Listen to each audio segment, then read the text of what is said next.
Kashmir is an integral part of India that can not be denied. అది మీరు చాలా బలంగా మీరు మాట్లాడాలి. Kashmir is an integral part of India. It will be an integral part of India for ever. ఎందుకంటే ఎందుకు మాట్లాడుతున్నానంటే కశ్మీర్ పేరు కశ్యప మహర్షి మీద వచ్చింది. అమర్నాథ్ టెంపుల్ కానీ, ఇక్కడ నుంచి కేరళ నుంచి కశ్మీర్కి శంకరాచార్య మఠం కానీ, తర్వాత మతాలు మారుండొచ్చేమో ప్రజలు, కానీ అందుకని మీరు దీన్ని చాలా బలంగా నమ్మాలి. ఒక చిన్న గొడవ జరిగినప్పుడు అది మనకెందుకని అనుకోకండి. అందుకని దిస్ ఈజ్ జనసేన స్టాండ్. ఇది నేను బలంగా నమ్ముతాం, బలంగా ఆచరిస్తాం. భవిష్యత్తులో ఇలాంటి సంఘటనలు జరగకుండా ఉండాలి. మనం ఇవ్వగలిగేది ఏంటంటే, ఒక నాయకుడికి దేశాన్ని ఒక చిన్నపాటి ఇంటిని నడపాలంటేనే కష్టం.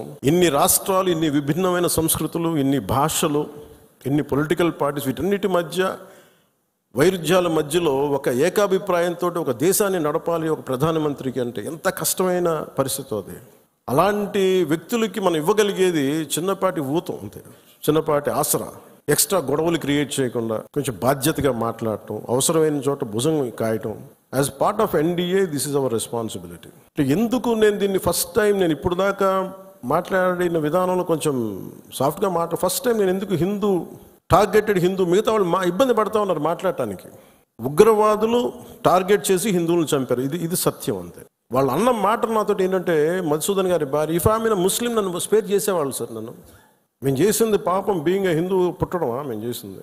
కనీసం మా చేతుల్లో ఆయుధాలు కూడా లేవే, మేము సైనికులం కూడా కాదే, మేము బిడ్డలు ఇద్దరు అక్కడే ఉన్నారు. నేను ఆలోచించలేదు ముందు, నేను అనుకున్నాను ఆయన ఒక్కైనా వెళ్ళారేమో, అలా చనిపోయారేమో అనుకున్నాను. కానీ కుటుంబం అంతా ఉంది, ఇంకో ముగ్గురు, ఇంకో 2 ఫ్యామిలీస్ ఉన్నాయి. అందరి ముందు దారుణంగా చంపేస్తే, ఇంకా ఇది భారతదేశం కాబట్టి చాలా 7 దశాబ్దాల తర్వాత మాట్లాడుతున్నాము. కశ్మీర్ని 3 సార్లు, మన పాకిస్తాన్ని 3 సార్లు ఓడించాం. సహనం ఎక్కువైపోయింది మన దేశానికి. ఎందుకంటే మనుషులే సహనం ఎక్కువ మనకి. ఏదైనా అతి చేస్తే మంచిది కాదు, అతి సహనం కూడా మంచిది కాదు, మితిమీరిన మంచితనం కూడా మంచిది కాదు. ఇష్టారాజ్యంగా వచ్చి కాల్చేసి వెళ్ళిపోతాం అంటే మనం ఎందుకు కామ్గా ఉండాలి? మనం జన సైనికుడు చనిపోయిన మన జన సైనికుడు మనలో ఎవరైనా కావచ్చు, అది నేను కావచ్చు, మీరు కావచ్చు, ఎవరైనా కావచ్చు. అది ఎంతమంది ఇక్కడికి వచ్చేసి ఉంటున్నారో మనకు తెలియదు, ఏ ముసుగులో ఉంటున్నారో తెలియదు మనకి. సో మీరు వెళ్ళేటప్పుడు ఇది నిరంతర పహార, eternal vigilance is essential element for democracy. మన బాధ్యత పదవులు వచ్చేసినాయా లేదా, మనం గెలిచేసామా లేదా కంటే కూడా ఎంత బాధ్యతగా ఉండగలం, మనం ఎంత నిరంతరంగా మనం విజిలెన్స్తో ఉండగలం, పహారా కాయగలం సమాజం మీద. పుళ్ళల్లో ఎవరైనా కొత్త వ్యక్తులు వచ్చారా, అనుమానాస్పదంగా తిరుగుతున్నారా, ఇవన్నీ it's also part of our responsibility. So నాకు ఇది 3 సార్లు యుద్ధం ఓడిపోయిన తర్వాత మన మంచితనం ఇంకా అర్థం చేసుకుంటే ఇలాగ వచ్చి ఇళ్లలోకి వచ్చి చంపుతాం.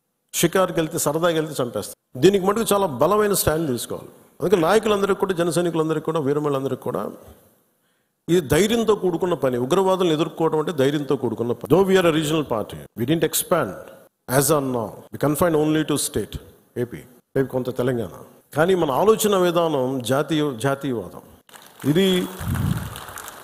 ఇది మీరు బలంగా ఉండగలిగితేనే, రేపొద్దున యుద్ధ పరిస్థితులు రావచ్చు, రాకపోవచ్చు నాకు తెలియదు యాజ్ ఆన్ టుడే. బట్ కొన్ని 7 అంశాల మీద నిర్ణయాలు తీసుకున్నారు. ముందు వాటర్ ఆపారు. అంటే కొంతమంది మాట్లాడుతారు, కొంతమంది లీడర్స్, ఎంత లౌకికవాదం, ఎంత సెక్యులరిజం అంటే అందరికీ, ఎంత సెక్యులరిజం అయిపోయిందంటే అందరికీ. నేను అనేది మన కంట్రీ స్లోగనే సత్యమేవ జయతే. Unlike America, in God we trust and 3 కోట్ల దేవతలు ఉన్న దేశాలలో మన సత్యాన్ని నమ్ముతాం, కానీ మన అమెరికాలాగా ఇన్ గాడ్ వి ట్రస్ట్ ఒక దేవుడిని పెట్టలేదు మన దేశం. We're beyond religion, we're beyond God. Truth is eternal. సత్యం అంటే ఏంటి? ఒక తప్పుని తప్పుగా చెప్పడం, ఒప్పుని ఒప్పుగా చెప్పడం. If I make a mistake, admitted it's a mistake. Constant కరెక్షన్లో ఉండాలి. ఎటర్నల్ ట్రూత్ అది. అలా కాకుండా 26 మంది చనిపోతే, మత ప్రాతిపాదికని చంపినా కానీ మన సెక్యులర్ వాదులు, సో కాల్డ్ సూడో సెక్యులరిస్ట్, వాళ్ళు ఏం మాట్లాడుతున్నారు?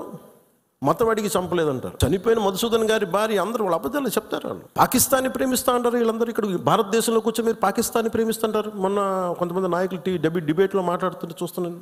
మీరు పాకిస్తాన్ అంత ప్రేమిస్తే దయచేసి పాకిస్తాన్కి వెళ్ళిపోండి, ఇక్కడ ఎందుకు? పాకిస్తాన్ మీద మీకు అంత ప్రేమే ఉంటే ఇది మాట్లాడుతున్న పని ఏదైనా వీళ్ళందరూ కూర్చొని కాంగ్రెస్ నాయకులు, వీళ్ళందరూ కొంతమంది ఎమ్మెల్సీలు కూడా ఉన్నట్టుగా అనిపించింది నాకు చూస్తుంటే. ముఖ్యంగా సౌత్ నుంచి ఉన్నారు కొంతమంది సీనియర్ కాంగ్రెస్ నాయకులు. కాంగ్రెస్లోనే విభేదం ఉంది. మేము వెళ్ళిపోతే మీరు పాకిస్తాన్ని, మీరు భారతదేశంలో దాడి జరిగినప్పుడు భారతదేశానికి నిలబడాలి తప్ప పాకిస్తాన్కి నిలబడతాం మీరు సెక్యులరిజం అంటే అది ఏ ససేమిరా ఎవరు ఒప్పుకోరు ఇక్కడ. ఆ బలం మనం చూపించాలి. మనం ప్రాణాలు పోతే తిరిగి వస్తాయా? ఆయన ప్రాణాలు పోయినాయి, ఆయన బిడ్డల పరిస్థితి ఏంటి?